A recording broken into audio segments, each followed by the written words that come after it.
ह्या डिपार्टमेंटमध्ये त्यांना ठेवावं ही माझी नाही, महाराष्ट्रातल्या तमाम जनतेची इच्छा आहे. हे तर फक्त लोटलं जातंय हो. ते वांग्यांवर पावडर मारलं, याच्यावर फर्टिलायझरचं खत दिलं म्हणून कॅन्सर होतोय, अजिबात नाही. ती शेतकऱ्यांची फसवणूक आहे. खरा मूळ आहे ना दूध आणि तेलावर आहे, की जिथून खऱ्या अर्थाने कॅन्सर हा जो पसरतोय, की जो आपल्याला रोज त्याचावाला आधार घ्यावा लागतोय दुधाचा आणि तेलाचा.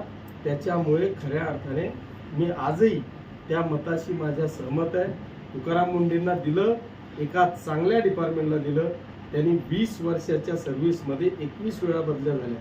म्हणजे त्यांनी एका चॅनलवर खंत व्यक्त केली की मी आजपर्यंत माझ्या मुलांवर अन्याय केला, की ह्या 21 वर्षामध्ये माझ्या मुलांची कोणाशी दोस्ती होऊ शकते. कारण माझी दर 6 महिन्यांनी वर्षभराने बदली होते.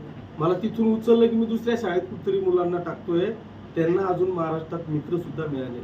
हे त्यांचं खंत आहे. ते त्यांचं व्यक्तिगत जरी असलं, मला त्या खंत जरी असली, पण आज सुदैवाने माननीय मुख्यमंत्री महोदयांनी ज्या विभागाला आदरणीय तुकाराम मुंडे साहेबांना टाकलेलं आहे, माझी आताही त्यांना हात जोडून विनंतीच असणार आहे की त्यांना तर रिटायरमेंटपर्यंत या विभागात ठेवावं.